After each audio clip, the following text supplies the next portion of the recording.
안녕하세요. 오늘의 사연을 시작합니다. 저는 40살 남자입니다. 아내와 10년 동안 결혼하고 딸 하나 있습니다. 사랑하는 아내와 딸을 먹여 살리려면 열심히 일을 해야 한다고 하니까 상무님은 그런 제 말에 허허 웃으시면서 그렇게 살다가 저만 손해를 본다고 하시면서 조언을 해주셨어요. 저는 그렇게 살아도 좋으니 그냥 와이프와 딸이 행복했으면 좋겠다고 말하니까 상무님이 저를 보며 혀를 차시더라고요. 방금 말했듯이 저는 결혼을 한 유부남입니다. 집에는 제가 가장 사랑하는 사람이 2명 있습니다. 첫 번째는 제가 대학 시절부터 좋아해서 캠퍼스 커플로 무려 2년에 사귀고 졸업한 후에도 그 사랑을 꾸준히 지켜나가 연애 4년 만에 결혼을 한 아내이고요. 두 번째는 수많은 노력에도 불구하고 생기지 않다가 하늘에서 저희의 노력을 아시고 들어주셨는지 저희에게 와서 제 봄을 이어가는 8살짜리 딸이 있습니다. 와이프는 결혼을 하고 나서부터 시댁에도 잘 보이고 싶다고 홀로 지내시는 아버지를 저희가 사는 아파트 주변으로 모시고 싶다고 얘기를 했어요. 그래서 저는 와이프에게 너무 고마워서 안아주며 자기 같은 와이프는 없을 거라며 몇 번이고 고맙다고 말했어요. 제 와이프는 일주일에 한 번씩 저희가 살고 있는 아파트의 옆 아파트에 살고 계시는 저희 아버지께 먹을 반찬을 만들어서 가져다 주고 있어요. 착해도 너무 착한 우리 와이프 때문에 아버지께서 너무 노년에 행복하게 지내셔서 기분이 좋네요. 제가 집에 돌아와서 와이프가 챙겨준 밥을 먹고 잠자리에 들려고 침대로 걸어가는 중에 우연히 침대 옆에 무슨 약이 있는 걸 제가 보게 되었어요. 와이프가 아픈데도 없어 보였는데 무슨 약이지 하고 와이프에게 물어봤는데 얼굴이 많이 당황한 듯 제 손에 들은 약판을 뺏어서 부엌 싱크대 위 서랍에 넣었어요. 어디 아프냐고 물어도 아니라고 그냥 영양제라고 해서 일단 알았다고 했지만 조금 수상해서 회사에서 인터넷으로 약의 기능을 찾아보았어요. 그런데 이상한 게 그 약이 피임약이었어요. 저는 요즘 와이프가 피임 약을 먹을 일이 없는데 왜 갑자기 피임 약을 먹는 거지? 하고 의심이 들기 시작했어요. 혹시 아내가 저 몰래 다른 남자를 만나는 게 아닌가 싶어서 카드 내역을 조회해 보았는데 별로 특별한 것이 없었어요. 그래서 일단 계속 와이프한테는 모른 척 하기로 했어요. 그러다가 회사에서 업무를 마치고 나서 오후 2시쯤에 집으로 퇴근을 할 수 있는 날이 생겼습니다. 그래서 오랜만에 와이프와 같이 영화를 보기 위해 집으로 갔어요.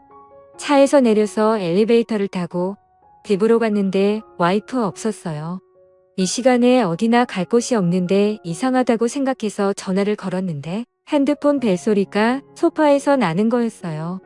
저는 이 사람이 핸드폰도 두고 어딜 간 거야 하면서 아버지는 오늘 뭐 하시는지 궁금해서 아버지한테 전화를 했는데 아버지도 전화를 안 받으시는 거예요. 그래서 도대체 무슨 일이지 하고 아버지 집에 가봤습니다.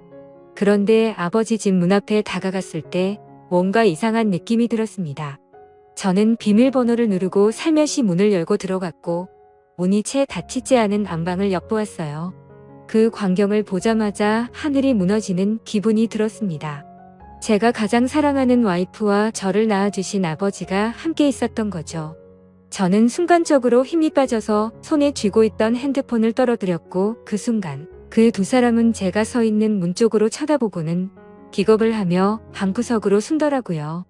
저는 방문을 열고 들어가 제 와이프를 쳐다보며 지금 이게 무슨 일이냐고 머리끝까지 치밀어 오르는 화를 참으며 떨리는 목소리로 물었습니다. 와이프는 눈물을 흘리면서 바닥만 쳐다보고 있었습니다. 저는 아버지를 분노한 눈으로 쳐다보면서 노려보자 아버지는 자기가 잘못했다고 하면서 며느리는 잘못한 거 없다고 하면서 무릎을 꿇고 저를 보며 말했습니다. 저는 일단 그 방에서 나와서 집으로 돌아갔습니다.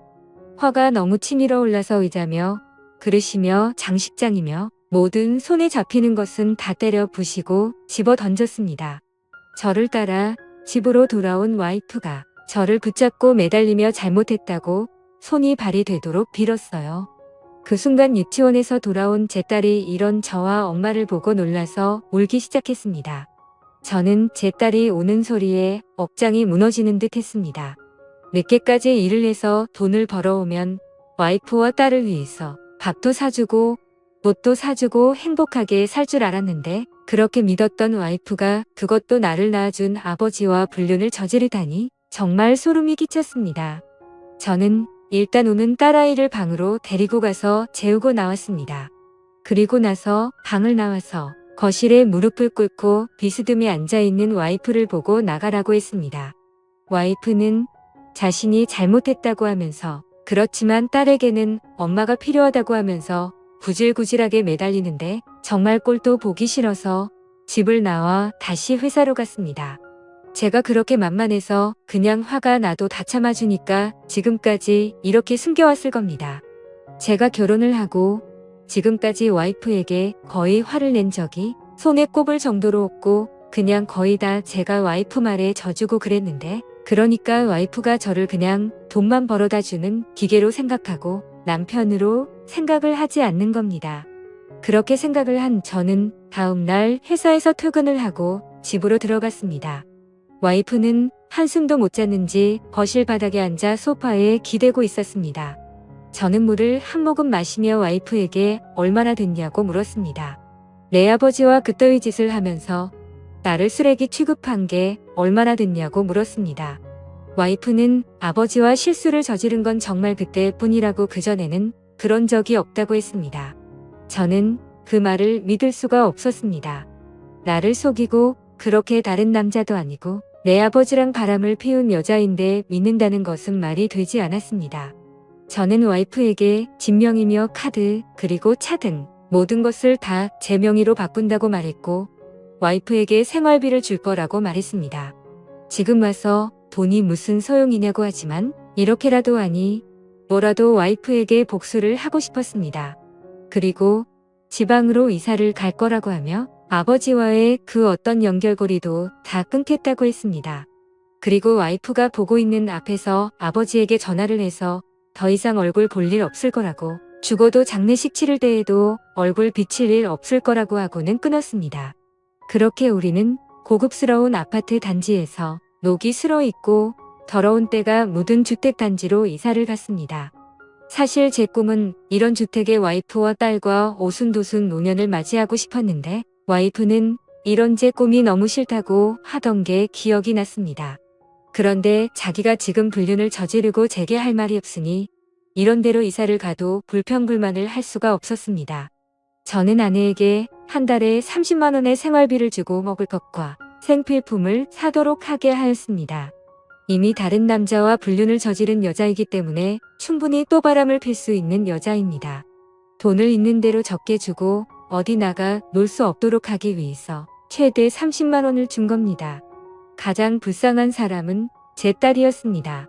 불륜이나 저지르는 엄마를 따라서 저와 함께 지방에 내려와 친구들을 모두 잃고 혼자 덩그러니 유치원에 가야 해서 딸만 보면 눈물이 났지만 그래도 저 여자에게 복수를 하기 위해서는 딸도 조금 희생이 필요했습니다. 와이프도 자기 딸이 이런 지방에서 허접하게 유치원에 다니게 될 줄은 상상도 못했는지 매일 딸이 유치원에 가고 나면 식탁에 앉아 울어서 저녁에 들어와 보면 눈이 퉁퉁 부어 있었습니다. 이사를 와서 거의 한 달이 다 됐을 무렵 아버지에게 전화가 왔습니다. 전화를 안 받으니까 계속 하셔서 어쩔 수 없이 받아서 왜 전화를 했냐고 물어보니 자신이 잘못했다고 자기가 죽을 죄인이라고 하시면서 우셨습니다. 저는 그런 소리조차 듣기 싫다고 그런 소리 할 거면 끊겠다고 하며 전화를 끊었습니다. 제 부모이기 이전에 제 와이프와 바람을 피고 불륜을 저질렀는데도 제게 전화를 해서 잘못했다고 할 용기가 있었나 봅니다. 저는 전화번호를 바꾸고 아버지 전화번호를 차단했습니다. 그렇게 저는 아버지와의 연을 끊고 불륜을 저지른 와이프와 함께 억지로 살고 있습니다. 딸을 위해서 억지로 같이 살지만 정말 하루하루가 죽을 맛입니다. 제가 어떻게 하는 게 좋을까요? 마음 같아서는 당장 이혼하고 살면 숨통이 좀 트일 것 같습니다. 감사합니다.